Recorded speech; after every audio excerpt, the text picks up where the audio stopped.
เลยข่อยปูเอ้ามันข่อยบ่ใจได้บอกไปคือเก่าเลยสูข่อยบอกอีกทีได้คือเก่าเนี่ยมันเสียเชื่อเจ้าเนาะไปเฒ่าเนาะดังก็คุยนะก็ดังอาจจะร้องเพลงอาจจะร้องอยู่เด้เราได้บ่เราให้นี่เราเคยก่อนให้ในที่หมู่บ้านลังนั่นโอ้ยเจ้า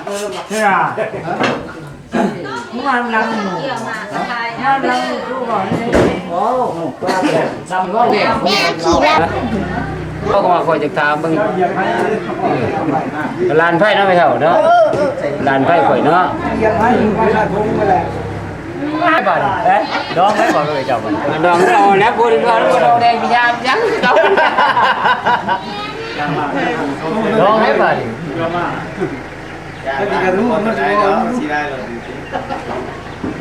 คนไปเต็มนี่หน่อย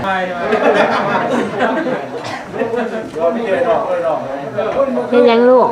น้ำมันอันนี้ เจ้ามายังนี่ ดี มากินดองไปลูก ว่ากินน้อง กินดองไปลูก แย่แย่ กินดองไอแหม่มนะลูกมื้อนี้กินดองไอแหม่มใจบ่ ใจ กินดองไอแหม่มหางงัวช่วงโต มาแล้วเดียวแรกจะเข้าชมด้วย น้อง แรกจะมาชมไปแล้วว้ามาเดียว ไม่คายเลยนี่เขาเสียงให้เบิ่งทำไมความว่าไง เป็นเจ้าหมาโง่มันเป็นแมวแล้วมันเป็นคุณ แหม่มกิน แล้วนี่แล้วนี่มาแล้วนี่เด้อ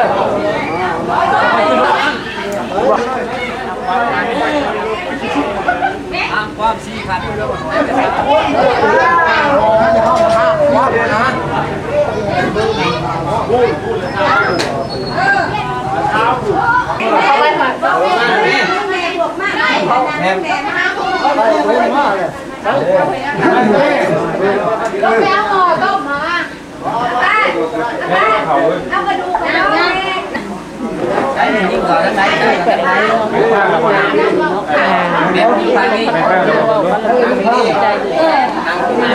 ดีๆเลย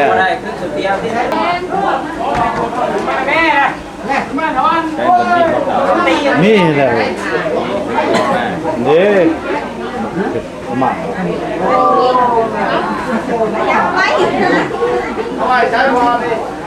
อันเดิมจงเนี่ยจงเย็นเราพูดครับผมยังบ้างน้ำเย็นเต่าว่าน้ำกินเราเด้เราใครลงนู่นเว้ยเราไปวะ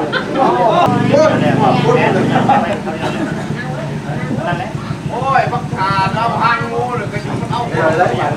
อย่าติ้งแม่ไทยนี่คือเร็วนี่คือ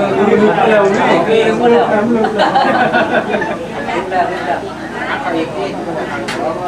เอาเลยนะไปยึดก็ลงนะ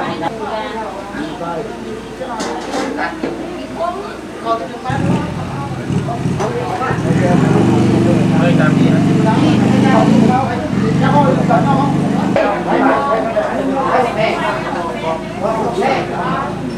เอาจับเอาก่อน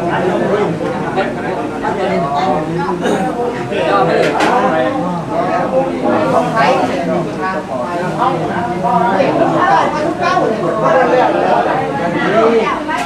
บัวเดียวเนี่ยเดียวเลยคนละคนละเมียอะไรเดียวเดียวเลย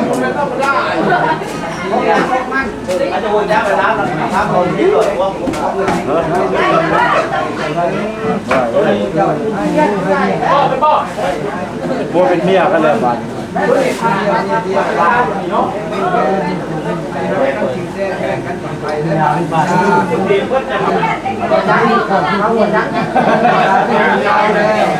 จักป่าจักรุ่นได้เว้ยเคยตายเคยจะบอกได้เลย บ้านลงมาได้บ้านว้ายเลยทันแถวมันไหน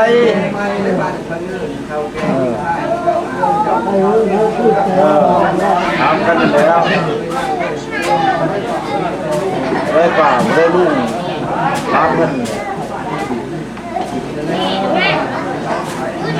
ครับจะดีกว่าไม่ได้กินเหล้าเถื่อนไม่ว่าใครทับเนี่ยทับก็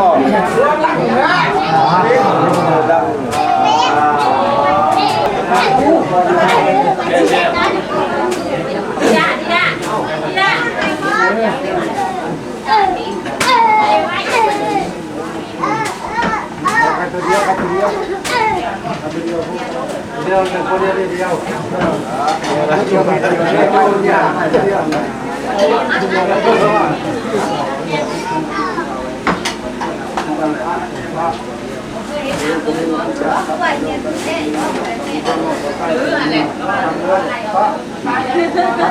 ได้เลยนี่ก็พร้อมลง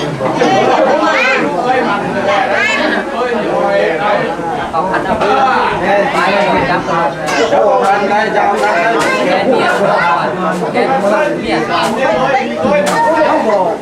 ว่าที่สองตัวเนี่ยของไปให้วิทยาคุณแก่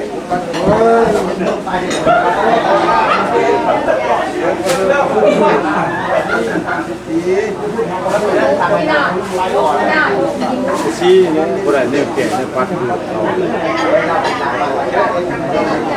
เป็นตัวที่จะเหี้ยเนาะไปไกล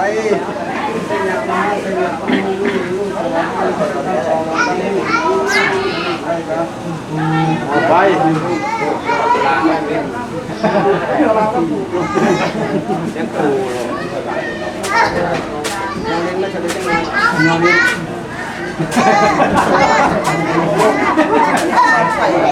โอ้ยย้ำค่อยออกนี่ย้ำเขาเด้ย้ำเขาแกจับมันอยู่เนาะเด้เมียก่อนเมียแ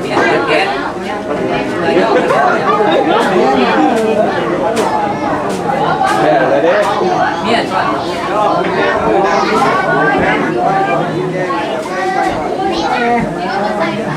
น้องไปตัวนั้นโอ้ยวางมันเนี่ยมีตะกันเรามันก็ได้แล้วก็เดียวไปเอาอันนี้ป้าใช่ไหมเขามุกแรกวันเดียวเขาเรามากเขาบอกแรกเลยกันแล้วเขาดูเลยแล้วว่าเนี่ยมันแล้วก็ยังลำบากอยู่ที่เป็นพระเจ้าใช่แล้วที่เขาจะมาเลยเร็วๆตาลงมาแล้วเนี่ยจ้าโตตาเราโตเก่งตัวนั้นเนี่ยสว่างเห็นเยอะทั้งคนจับเขาแดนลูกโอ้ยอดีกันแล้วไรหนอเบิ้งถือเบิ้งมือกระดกเบิ้งชั่วโปรจับร้อยจังหวะ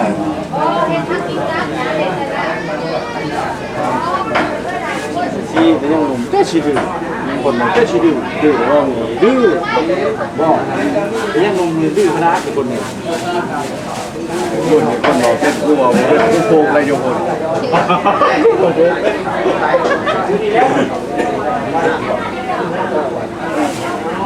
ไปกับไปปุ๊บยังหอมยังหอม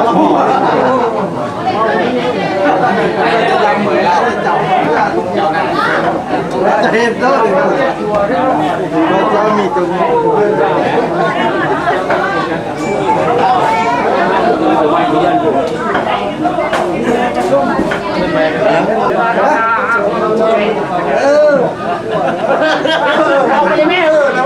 ได้ไผ่กันเพื่อนบอก เอาเตะสาไปไปต่างๆที่ไหนนอกมาใช้เรานอกกันไหน มีแต่เราไม่เนี่ยอยู่นอกผู้เด้อผู้ไปไปเชื่ออะไรบ่ผู้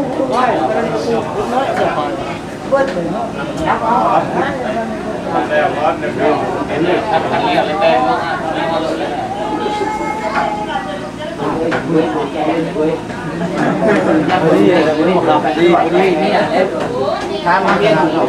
ได้อยู่บ่ไปเลยครับแม่กลัวว่าที่บ้านขนาดนี้เช่นนี้ขนาดอ๋อใหญ่ตัวขนาดไหนครับอายุบ้านยังทางข้าวจะปรุงอะไรนี่ถ้าพี่จะปรุงนะร้อยนี่ครับนี่เอาเงา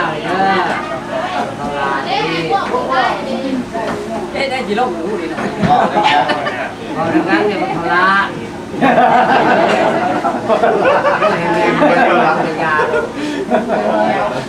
ให้มันละเอาดังจูบเมียมึงครับแกบอกคนพ่อจูบกันเดินไปเวลาเข้าไป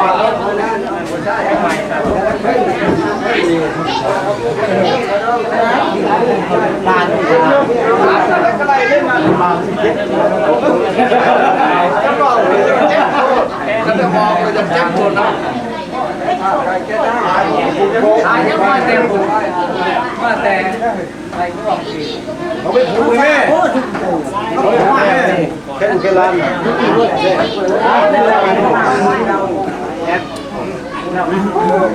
คำว่าอะไรไก่ทำไก่ให้เรามันก็ได้จะพูดจะมีแล้วทำไก่เมียเด้อการเงินแค่เราช่วยไม่ได้ฝากทางกันเมียไม่ได้ฝากอยู่เมาแล้วได้เว้ยพอเมาเนี่ยช่วยได้มาแรกใจเดี๋ยวชอบได้โอ้ไม่ได้ร้านจะมาแซงเขามาแล้วงานกระแซงบ้านมาก็งานกระแซงผ่านน้องไปได้เลยงานมาได้ยัง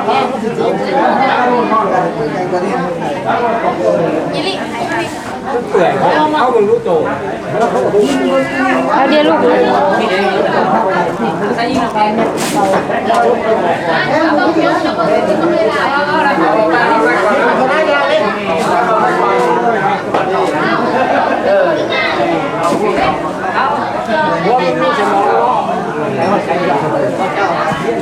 ไปมาที่จะมองเลยเป็นตะกินนะนี่ล่ะนี่มันกับนี่หัวนี่เมี่ยงไปกินนะ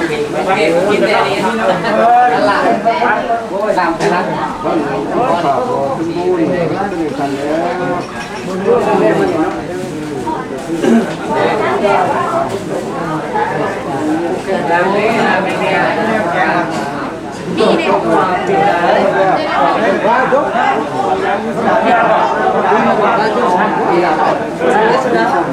ยังบ้านคือโดนเมียก็โดนกระเดียดแต่ครับถ้าไกลขึ้นก่อนก็โดนกระเดียดเนี่ยไปเลยไปนี่เจลี่ได้นะเด็กเอาพวกเจ้า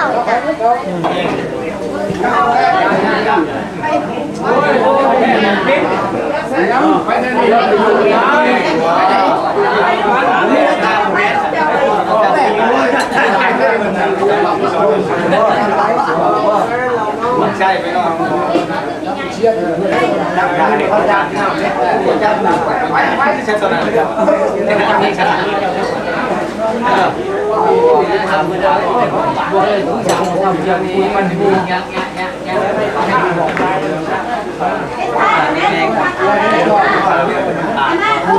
ป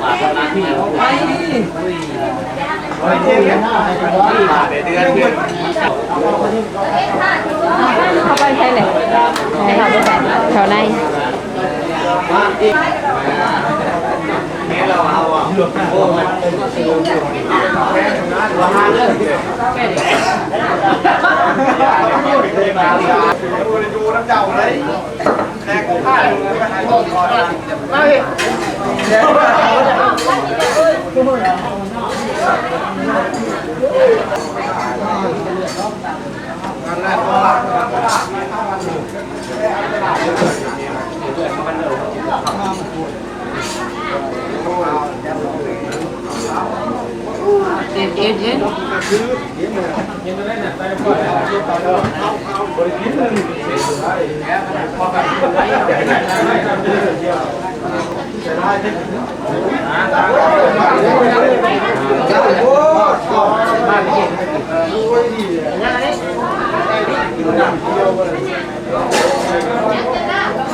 ในสลากความเป็นโสด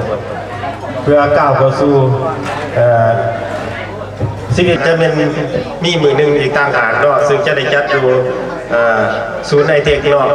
บรรดาทานที่ได้รับบัตรเชิญก็คือสีหูแล้วเนาะวันที่เท่าไหร่ของครูสมบูรณ์ทั้งสองที่ได้ในสลากความเป็นโสดเนาะฉะนั้นญาติพี่น้องพ่อแม่ได้เฒ่าแก่ยิ่งได้เห็นดีเห็นพร้อมเป็นเอกภาพกันเฮ็ดให้ผู้สมรสทั้งสองได้ปรากฏเป็นจริงคือมื้อนี้และในงานวันนี้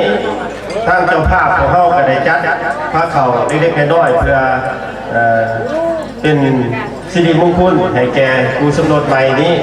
ฉะนั้นครับหากมีสิ่งใดขาดทุกข์บกพร่องในนามต่างเจ้าภาพทั้งสองฝ่ายก็ขอโทษขออภัยเนาะถือว่าเป็นงานเป็นกันเองฉะนั้นถ่ายชุดนี้ผมมียังขอไว้ใส่หัวข้อ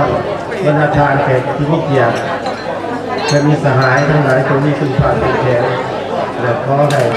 รับประทานอาหารโดยก้อนแจกจ้อยได้ผล เพราะว่าน้ำผู้ใดก็เอาให้ออกเนี่ย